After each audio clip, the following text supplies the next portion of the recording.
Hello and welcome and namaste from New Delhi. You're watching DD India. I'm Gautam Roy. This is Express News, the show where we get you the day's top 100 developments from the country and the world in under 30 minutes. Let's get the show on the road. India's President Draupadi Murmu accepted credentials from the envoys of Mauritania, Luxembourg, Canada and Slovenia at a ceremony held at Rashtrapati Bhavan on Friday. Addressing the weekly press briefing, MEA spokesperson Randhir Jaiswal said that India strongly condemns human rights violations in Pakistan occupied Jammu and Kashmir. He added that Pakistan must be held accountable for these violations. On the situation in Bangladesh, MEA spokesperson urged Dhaka to introspect and launch serious investigations into extremist violence, arson and land grabs targeting minority communities in Chittagong Hill tracts. Finance Minister Nirmala Sitharaman participated in the inauguration ceremony of the 4th edition of Kautilya Economic Conclave in New Delhi on Friday. The Finance Minister said India's goal is to become a developed nation by 2047 through self-reliance, not by closing its economy.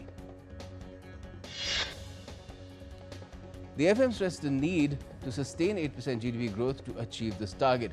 She warned of unprecedented global volatility shaping the world as the global economy is trying to recover from uncertainty.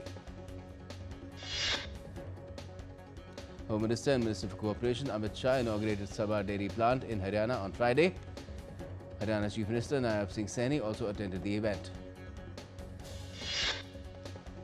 The Sabha Dairy Plant is India's largest dairy plant, which will have 150 metric tons of curd production unit and 3 lakh metric tons of buttermilk production units.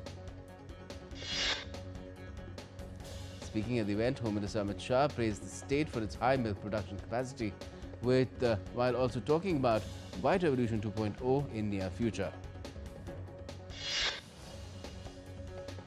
Chief of Army Staff General Upendra Dwivedi reviewed operational readiness in forward areas including Bikaner military station in the West Indian state of Rajasthan on Friday.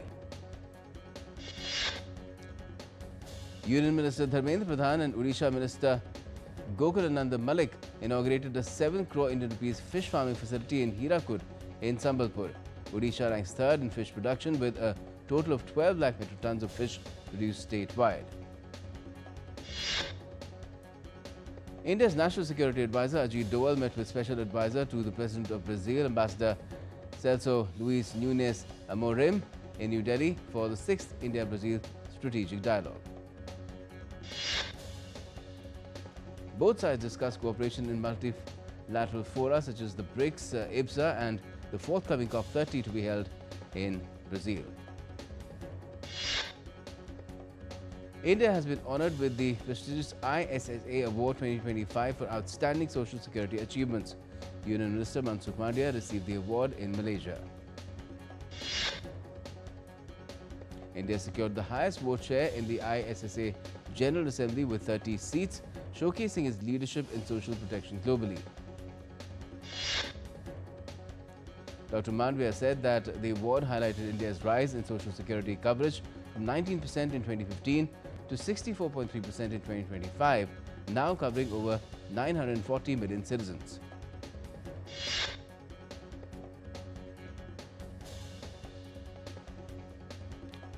He detailed a lot of results that have been coming out as far as India's drive for social security is concerned, and these were the details that were coming out.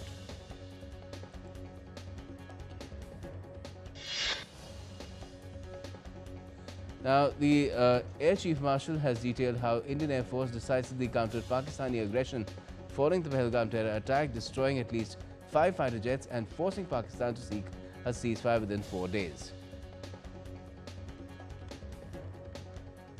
Two-day national conference on land administration and disaster management began at Mahatma Mandir in Gandhinagar. Addressing the event, Gujarat Chief Minister Bhupendra Patel said the need for digitizing land records and using technology for citizen-centric governance. We're taking a quick break at this point and we'll be back with more on Express News. Stay with us. Geopolitics and trade deals. Economic challenges amid development. hard work and the path to prosperity. It's the economy, always.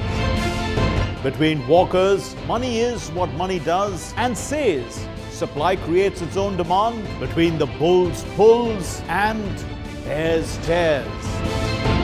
When supply chains globalization and India rises to the podium.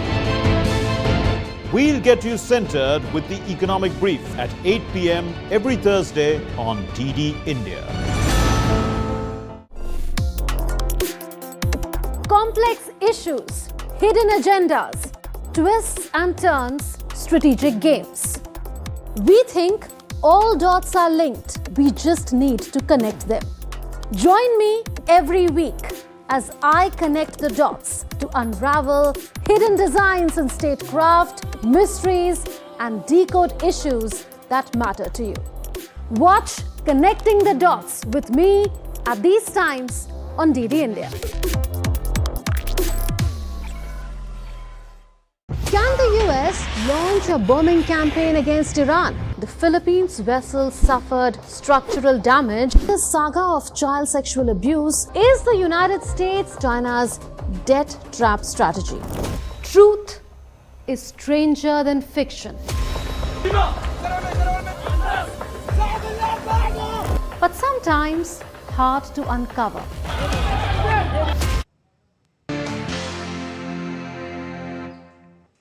Welcome back. I'm Gautam Roy and you're watching Express News on DD India. Let's resume. Indian equity indices ended on a strong note on Friday. At close, the Sensex climbed 223.86 points to settle at 81,207.17. Nifty was also up 57.95 points to settle at 24,894.25.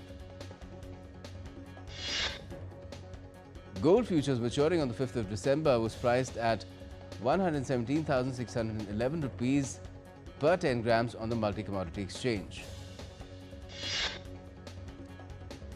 Silver futures for the 5th of December maturity stood at 144,230 Indian rupees per kg at the MCX.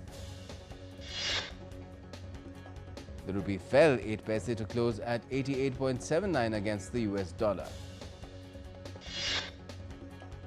Oil prices edged higher on Friday but remained on course for a weekly loss of about 7 to 8% after news of potential supply increases by the OPEC+. Brent crude futures gained 0.67% to $64.54 a barrel, while US West Texas Intermediate crude was up 0.76% at $60.94. India's consumer market celebrated its highest Navratri festival sales in a decade, propelled by the government's next-gen GST reforms. Maruti Suzuki reported a staggering 100% sales growth, delivering 1.65 lakh vehicles in the first 8 days. US tech giant Apple removed popular apps like IceBlock from its App Store on Thursday, following demands from the Trump administration's Justice Department, which cited severe risks to immigration agent safety amid escalating violence. The family of a US college student sued Tesla after she died in a Cybertruck crash last year while allegedly trapped in the vehicle due to its door design. Mass protests in Pakistan-occupied Jammu and Kashmir continue unabated, with demonstrators condemning state repression and demanding global intervention. Tensions escalated after reported civilian killings, leading to angry protesters in Sensa burning police vans and bulldozers. Protesters have also established a blockade at the Arja Bridge, disrupting movement and signaling widespread discontent towards the authorities. The town of Kotli also observed a complete shutdown. Major areas including Azad Patan and Palandari continue to witness ongoing demonstrations, with crowds voicing their demands and grievances despite the government's negotiation attempts. Thousands also marched from the Jhelum Valley in POJK towards the capital Muzaffarabad in protest against the Pakistani government. Pakistan Journalists Union announced a Black Day to be observed on Friday after the assault on journalists at the Islamabad National Press Club on Thursday. At a UN Human Rights Council side event titled Enforced Disappearance in Pakistan, Amplifying Voices Demanding Justice, Global Action, experts branded Pakistan as a rogue state for rampant extrajudicial killings, torture and abductions. Pashtun activist Fazlur Rahman Afridi revealed over 6,500 confirmed Pashtun cases, with 300 cases of enforced disappearances verified by the United Nations but ignored by Islamabad.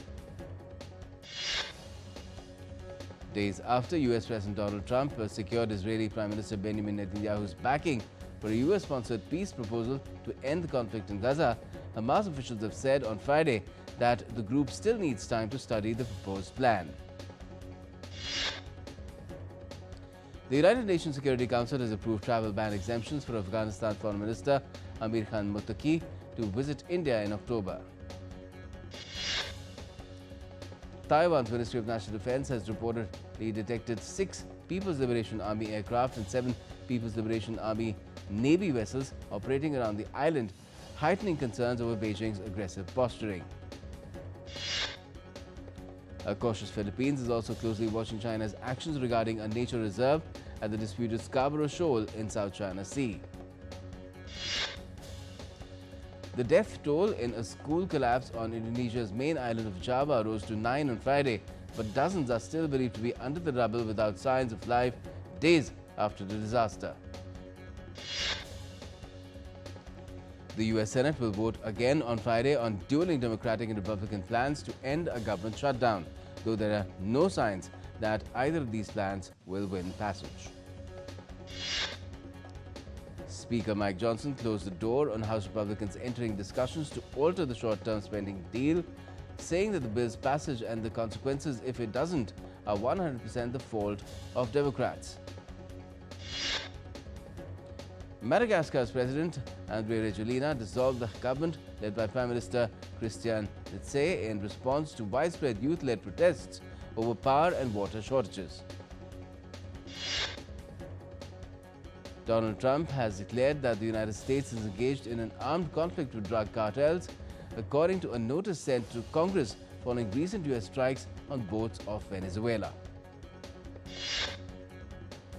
European Union leaders wrapped up an emergency summit on Thursday in deadlock over proposed US trade tariffs and faltering Ukraine aid as transatlantic tensions boil amid Trump's re-election threats. Russian President Vladimir Putin said on Thursday that the global economy would suffer without Russian oil. He was speaking at the Valdia Discussion Club, a Russian think tank and discussions forum at Sochi in southern Russia. British Prime Minister Sir Keir Starmer on Friday visited the synagogue in Manchester, where an attack claimed 2 lives and injured 3 others on Thursday.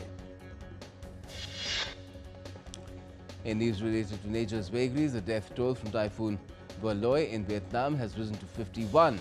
The government reported on Friday the powerful storm triggered floods and landslides after making landfall in the north-central region on Monday.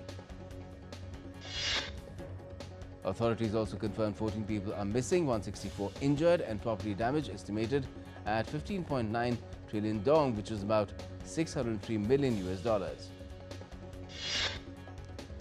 Typhoon Matmo made landfall in northern Philippines on Friday, bringing heavy rain and flash floods.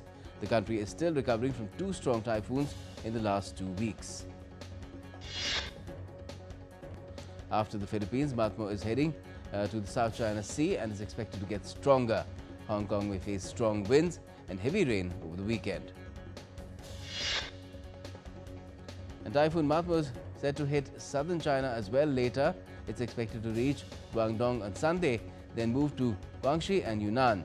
Authorities warn of heavy rain, wind and possible flooding along the path. The Indian Met Department has forecast heavy snowfall in several higher areas of Jammu and Kashmir like Gulmarg, Sonmarg Zojila, Anantnag, Pahalgam and Kupwara Sadna Pass between the 5th to the 7th of this month. The IMD has also forecast rain in Kashmir's plains from Saturday due to an active western disturbance, with some regions receiving moderate to heavy showers. And due to a deep depression over the Bay of Bengal, IMD has issued a heavy rain alert for several districts of Odisha and West Bengal till the 6th of October. According to the IMD, heavy to very heavy rainfall is very likely to occur at two places over South 24 Parganas, Purba and Pashmi Midnipur and Jharkhand districts of West Bengal. The IMD has also forecast that heavy downpours will take place at one or two places over Kolkata and Howrah till Friday morning. Sarah Mullally has been named as the new Archbishop of Canterbury on Friday, becoming the first woman to lead the Church of England, which can trace its origins to the Roman Empire and the global Anglican community.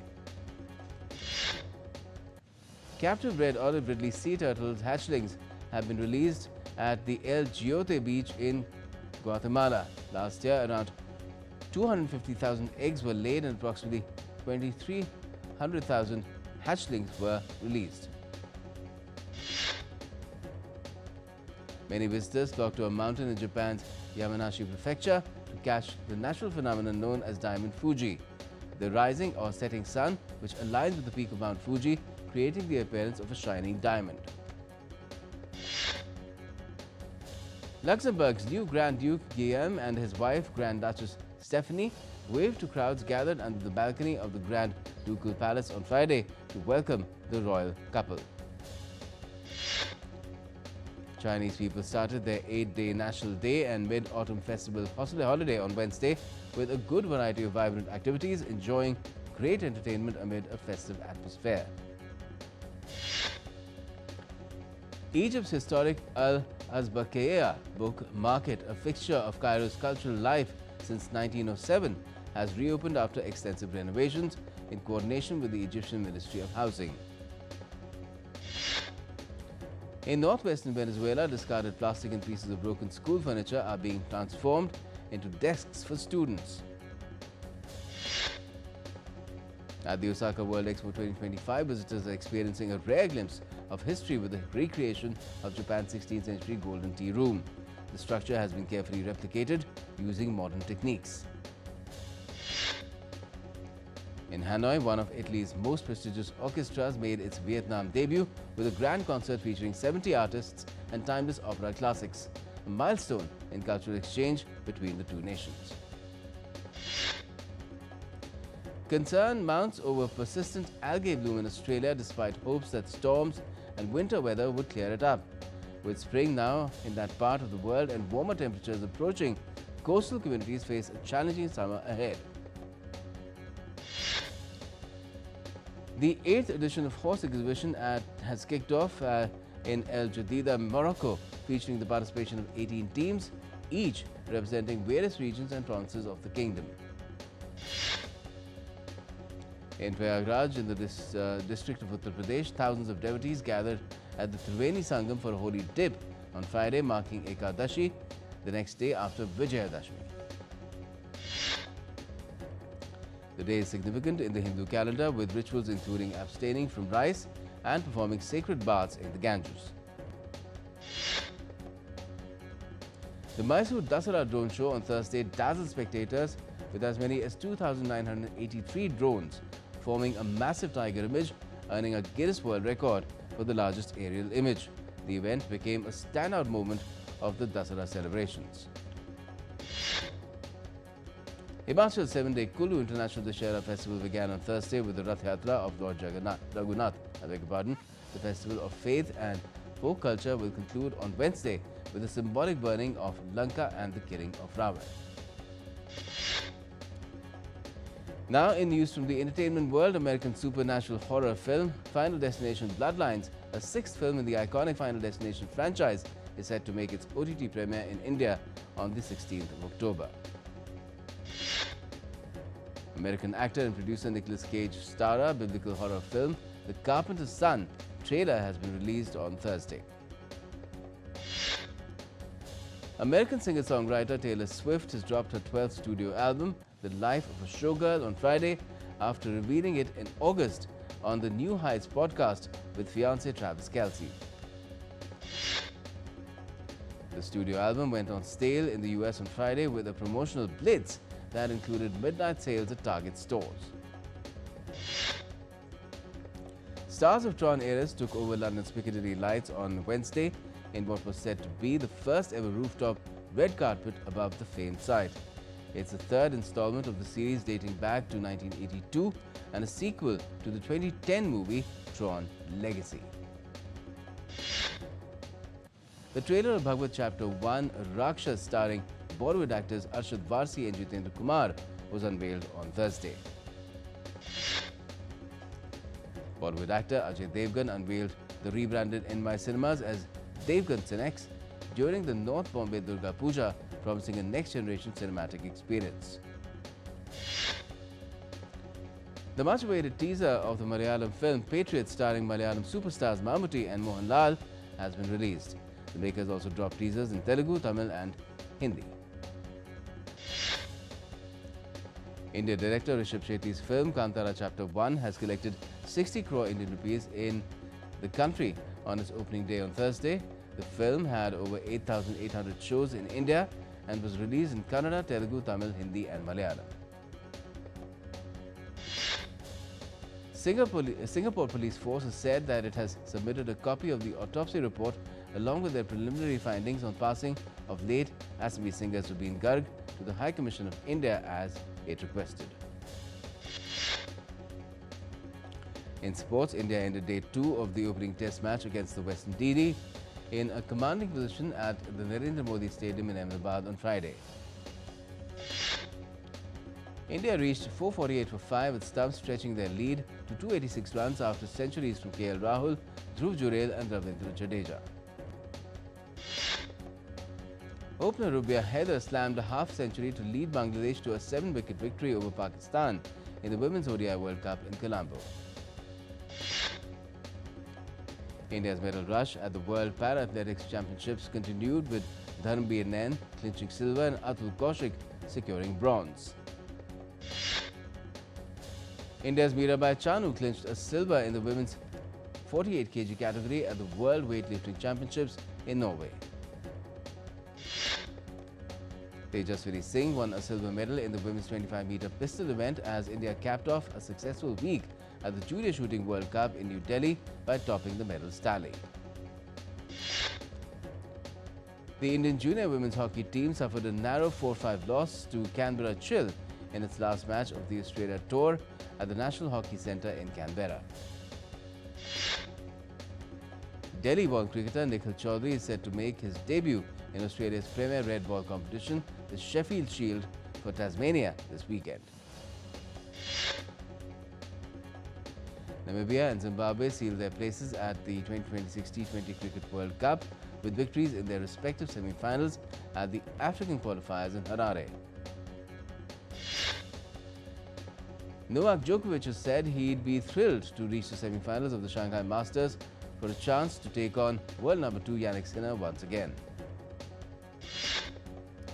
6th-seeded Ben Shelton suffered a straight-set loss to David Goffin in the second-round match of Shanghai Masters on Friday. Coco Gauff will face fellow American Amanda Anisimova in the semi-finals of the China Open on Saturday. The official match ball for FIFA World Cup named Trionda has been unveiled. The design represents the unity of the 3 host nations, Mexico, United States and Canada.